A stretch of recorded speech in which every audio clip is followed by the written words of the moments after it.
Hi friends, मैं हूँ Sumitra and thank you so much for watching शिवाय। तो आप भी मेरी तरह अपने बच्चे के लिए इतने बड़े बड़े पाउडर के डब्बे लाए होंगे। तो आपको लगा क्योंकि जो बेबी को नहाने के बाद उसको स्किन फ्रेशनेस के लिए, उसको ड्राई रखने के लिए पाउडर इस्तेमाल करना बहुत ज़रूरी है। और खास करके बेबी, आजकल के बच्चे जो है नैपी पहनता है बहुत टाइम, उसको डायपर रैश हो सकता है, उसका वो जेनिटल्स एरिया जो है उसको मॉइस्चर फ्री रखने के लिए, ड्राई रखने के लिए पाउडर इस्तेमाल करना बहुत जरूरी है। मैं भी आपकी तरह एज ए न्यू मॉम यही सोची थी और इसके लिए मैं खरीदी भी थी। लेकिन आप सुन के हैरान हो जाओगे कि लॉन्ग टर्म अगर आप पाउडर इस्तेमाल करते हो बेबी के ऊपर, तो बेबी को लंग इशू यानी जो फेफड़े का इशू बोलते हैं वो इशू भी हो सकता है, and for long term exposure की वजह से एस्थमा का इशू भी हो सकता है। कैसे? तो चलो इस वीडियो में हम बात करते हैं। तो फर्स्टली क्या होता था, जो 1970s के टाइम था, 1970 के टाइम, उस टाइम में और उसके पहले पाउडर जो बनता था वो एस्बेस्टस, जो खतरनाक केमिकल है, उससे बनता था। तो क्या हुआ, अराउंड 1976 के टाइम 6600 महिलाएं यानी 6600 महिलाएं यूएसए में, वो लोग क्या किए, केस दर्ज किए कोर्ट में कि लॉन्ग टर्म पाउडर इस्तेमाल करने की वजह से उनके जेनिटल्स एरिया यानी जो लड़कियों का वेजाइनल एरिया, वहां पे वो लोग इस्तेमाल करते थे, उनके वजह से उन लोगों का ओवेरियन कैंसर का चांसेस बढ़ गया। कैसे? क्योंकि ये पाउडर जो है ये खतरनाक केमिकल से बनता है। अब वेजाइनल एरिया में वो यूज करने की वजह से थ्रू वेजाइनल पैसेज वो शरीर के अंदर जाता था और उन लोगों को लगा कि इसके साथ इसका कुछ मिला जुला है, तो इनके इससे वजह से, ये खतरनाक केमिकल के वजह से ही इनको ओवेरियन कैंसर का चांसेस बढ़ गया। खैर, ये फिर कोर्ट में ये केस दर्ज हुआ, फिर इसको लेके बहुत इधर उधर चला बातें। लेकिन क्या हुआ कि बड़े बड़े कंपनियां हैं, अब बहुत टाइम ये लोग क्या करते हैं, पैसे की वजह से बहुत कुछ करते हैं जो हमको as a common human being हमको नहीं पता चलता है। लेकिन कुछ हद तक ये बात है कि ये खतरनाक केमिकल यूज करने की वजह से ही ओवेरियन कैंसर का चांसेस बढ़ गया था। लेकिन उसके बाद एस्बेस्टस का इशू यूज करना बंद हो गया।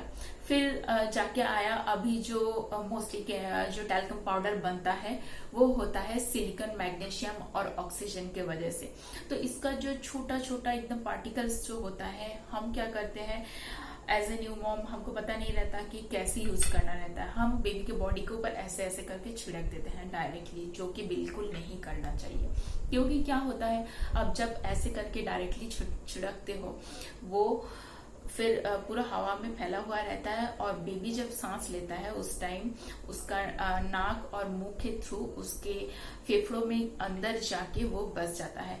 और लॉन्ग टर्म अगर वो ऐसे ही इनहेल करते करते वो बस गया तो एस्थमा हो जाने का चांसेस और ज्यादा बढ़ा हुआ रहता है। आजकल के जो महंगे पाउडर होते हैं वो मतलब प्राकृतिक चीजों से बनता है, नॉन नेचुरल जो होता है वो कॉर्न स्टार्च जो होते हैं उससे बनता है, एरोट से बनता है।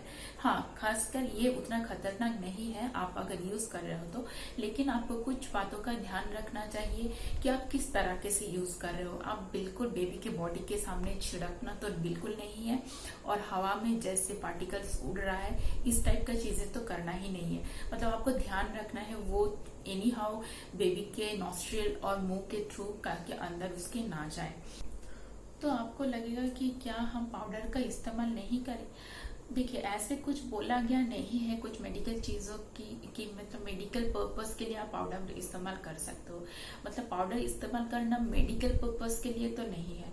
अगर आपको लग रहा है कि आप यूज करना है बेबी के लिए, बेबी को थोड़ा बहुत लगाना है, तो आपको कुछ चीजों का यहाँ पे ध्यान रखना होगा कि आप डायरेक्टली बेबी के बॉडी पे ऊपर ना लगाएं। आप थोड़ा सा ले अपने हाथ में, उसको पहले अपने हाथों में रगड़ ले, उसके बाद आपको जहाँ कहीं भी लग रहा है बेबी के चेस्ट में या बॉडी पे आप लगा सकते हो।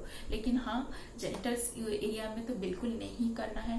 ये हमारा वर्ल्ड हेल्थ ऑर्गेनाइजेशन या फिर विश्व स्वास्थ्य संस्था जो है उनके द्वारा भी बोला गया है, there should not be any kind of use of this kind of powder and talcum thing, कि बेबी की जो जेनिटल्स एरिया है या फिर बटक्स जो है उस एरिया के लिए ये कार्सिनोजेनिक है, यानी ये खतरनाक है। बेबी के जेनिटल्स एरिया में तो बिल्कुल पाउडर का इस्तेमाल नहीं करना चाहिए। अगर आपको लग रहा है कि डायपर रैशेस की वजह से आपको लगाना पड़ रहा है, तो डायपर रैश के लिए तो सबसे बेस्ट है बेबी का आप जो जेनिटल्स एरिया है, आप जब डायपर चेंज कर रहे हो उसको थोड़ा सा टाइम दो, 2-4 मिनट की, वो ऑटोमेटिक मतलब नेचुरली वो सूख जाए। या फिर अगर आपको लग रहा है कि रैश थोड़ा बहुत हो गया है, आप सबसे बेस्ट एंड अल्टीमेट ऑप्शन है नारियल तेल, कोकोनट ऑयल, वो आप लगा सकते हो।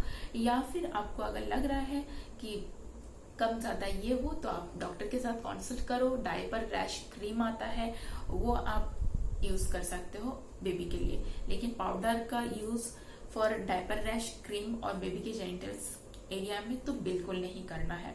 आपको अगर लग रहा है थोड़ा बहुत बेबी के बॉडी के ऊपर अप्लाई करना है, you can do that, but make sure आप उसके बॉडी के ऊपर डायरेक्टली मत छिड़को। और कुछ बातों का ध्यान रखें, ऐसे आपके घर में अगर टॉडलर है, छोटे बड़े बच्चे हैं, उनके हाथों से पाउडर को दूर रखें, ताकि वो कभी अपने भाई बहन के साथ खेलते खेलते उनको ना नहला दे ये वो। तो बेबी के हाथों से पाउडर को दूर रखें। So this is all about today's video. अगर आपको वीडियो अच्छा लगा है तो लाइक कमेंट शेयर जरूर करना, सब्सक्राइब भी करना, और हमको कमेंट करके बताना कि आप अपने बेबी के लिए क्या कर रहे हो। तो thank you so much for watching this video. Have a good day, bye bye.